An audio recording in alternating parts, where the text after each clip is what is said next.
Operation सिंदूर हुआ, बहुत अच्छा हुआ, बहुत बहादुरी का काम किया हमारे जवानों ने, लेकिन सीज फायर नहीं करना चाहिए था, क्योंकि वो क्या है, पाकिस्तानी तो कुत्ते की दम है, वो कभी सीधे नहीं हो सकते, आए दिन कुछ ना कुछ कांड करते रहते हैं। अभी देखना वो 1-2 साल में फिर से कोई कांड करेंगे, और सीज फायर होने के बाद भी 4 से 5 घंटे वो गोलीबारी किए थे, तो वो कभी सुधर नहीं सकते हैं।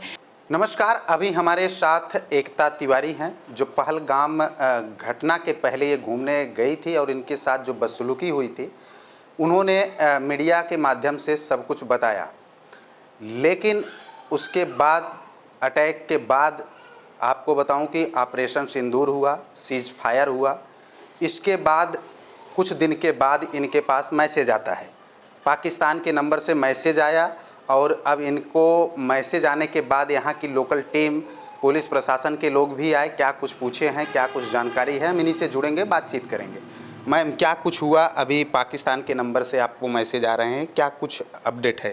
सर, पहले मेरे को 4 से 5 दिन पहले फेसबुक पे मैसेज आया था। मैं फेसबुक पर क्या है, रिप्लाई करती नहीं हूँ जल्दी से, मैं उनको ब्लॉक कर दी थी। उसके बाद फिर इंस्टाग्राम पे आया था मेरे, तो इंस्टाग्राम पे भी मैं ब्लॉक कर दी थी। उसके बाद फिर परसों मेरे को मैसेज आया था उस पे, व्हाट्सएप पे। अब मैं क्या है, व्हाट्सएप पे मैसेज आया था तो मैंने सोचा शायद ये ऑफिशियल वाले नंबर पे आया था, तो मैंने सोचा ये जो है कोई बच्चा है और वो मॉडलिंग के लिए मैसेज किया है, तो मैं हाय लिख के उसको भेजी। फिर देखा 92 से देखा, तो मैंने मेरे पति को बताया 92 से, तो पति बोले मेरे कि ये तो पाकिस्तान का नंबर है। अब मैंने बोला कि पाकिस्तान का, फिर मैंने अपने NIA सर को स्क्रीनशॉट लिया। NIA सर जो है मेरे से बात करते हैं, जो उनको मैंने भेजा। मैंने कहा सर ऐसे मेरे पास मैसेज आया है, तो वो बोले कि आप तुरंत उसको ब्लॉक करिए, हो सकता है आपका फ़ोन हैक हो जाए और आपका नंबर वहाँ पहुँच गया है। तो मैंने तुरंत सबसे पहले उनको ब्लॉक किया उस नंबर को, और फिर मैंने फिर उनका मतलब 12-1 बजे कॉल आया कि लोकल पुलिस में आप बताइए और कोई वहाँ से आएगा। तो लोकल 12 बजे फ़ोन किसका आता है? NIA से। अच्छा। हाँ, तो फिर मैं 12-1 बजे मैंने कॉल किया लोकल पुलिस से, तो लोकल पुलिस से बोले हम तो आपके पास आ रहे हैं। तो वो शाम को 5 बजे की समथिंग आए थे, 4 से 5 घंटे वेट करने के बाद।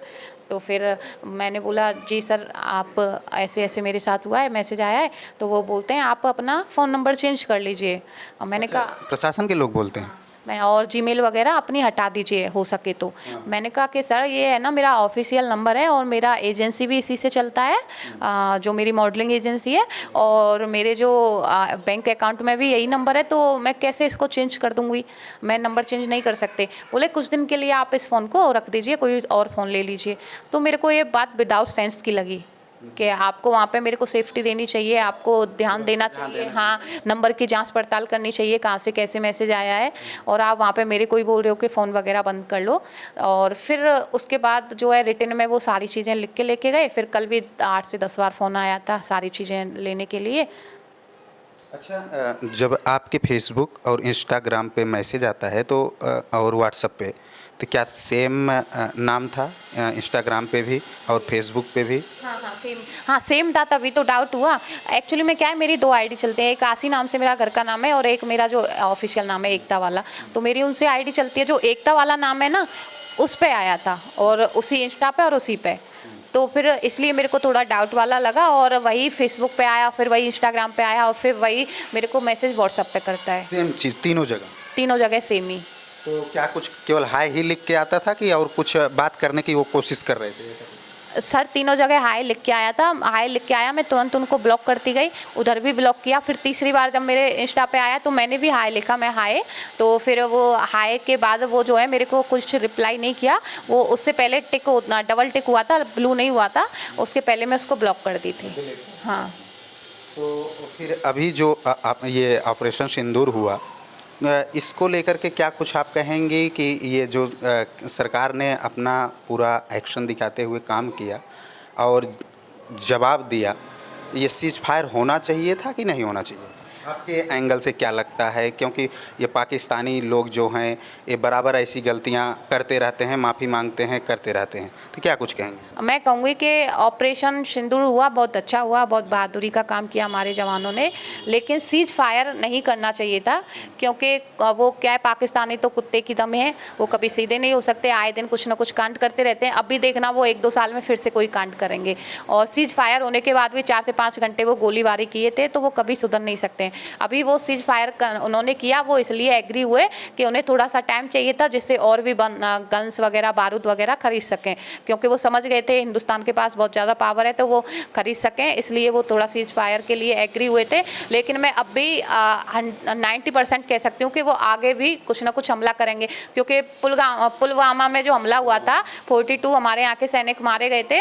उसके बाद हमारी सरकार ने उनको जवाब दिया, जवानों ने उनको वहाँ पे उनके पाकिस्तान में जाके मारा था। उसके बाद भी फिर उम्मीद ही नहीं थी कि ऐसा कुछ होगा। उसके बाद 2023 में या 24 में 8 लोग मारे गए थे जो नॉन कश्मीरी थे। कश्मीर में ये सोनमार्ग में हमला हुआ, 8 लोग थे तो किसी ने कोई ज़्यादा ध्यान नहीं दिया, वर्कर थे वो। उसके बाद फिर 28 लोग टूरिस्ट थे जिनकी कोई गलती नहीं थी, नॉन कश्मीरी थे और टूरिस्ट थे और हिंदू थे, फिर उनको मारा गया। आपको लगता है कि 3 केस तो हो ही गए, आपको लगता है कि ये सुधरेंगे?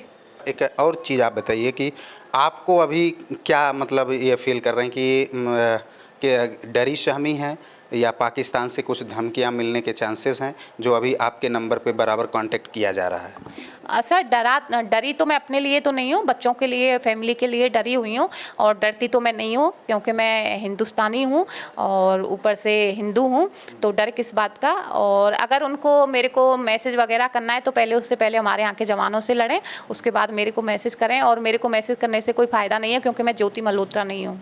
मित्रों, ये एकता तिवारी हैं। आपको बता दूं कि एक पॉइंट इन्होंने बताया था कि जो पहलगाम में हुआ था, सारी चीज़ें इन्होंने स्टेप बाय स्टेप रखा था और इनके साथ भी बदसलूकी हुई थी। अच्छा, यहाँ के जो लोकल पुलिस प्रशासन आई, आपको क्या कुछ आश्वासन दे के गई, ऐसा करना चाहिए कि नहीं करना चाहिए? क्योंकि अभी आप यहाँ रह रही हैं और रोड पे हैं आप, तो कुछ तकलीफ़ें भी हो सकती हैं आगे चल के, तो क्या कुछ यहाँ के प्रशासन लोग आपको आश्वासन दिए? दे के गए, हम पास में ही रहते हैं और कोई चिंता मत करिए, और हम आसपास ही हैं आपके। तो मैंने सोचा 500 मीटर तो दूरी पर हो आप, 500 मीटर से जब तक आप आओगे 15-20 मिनट में आओगे तब तक तो कोई आके मार के चला जाएगा, क्योंकि आपको याद होगा जब बहुत ज़्यादा पब्लिक आ रही थी तो 3 लोग हमारे यहाँ पे ऐसे भी आए थे जो मीडिया वगैरह किसी से नहीं थे। अच्छा, ऐसे भी लोग आपके पास आए थे? हाँ, आए थे, तो मेरे भाई उनको फाइंड आउट कर लिए थे, बोले कि दीदी ये 3 लोग पहले बाहर चल के बात किए और फिर अंदर आए, और उनमें से 2 जो है बोलना नहीं चाहिए लेकिन मुस्लिम उससे थे, धर्म से, और एक उनके साथ हिंदू थे, तो वो तीनों आए थे, कोई मीडिया से नहीं थे। और मैं क्या, उस टाइम पे इंटरव्यू वगैरह इतने ज़्यादा मतलब सब लोग थे तो मैं उसमें दे रही थी, मैं देख तो उनको रही थी। जब मेरे भाई मेरे को इशारा कर दिया था तो फिर मेरा भाई उनसे बोल दिया था कि भैया आप मीडिया से हो? तो बोले नहीं, हम तो देखने आए मैम को। तो वो भाई मेरा बोला भाई आप बाहर जाइए क्योंकि बहुत ज़्यादा भीड़ हो रही है और जगह नहीं है, ऐसे करके उनको किए थे।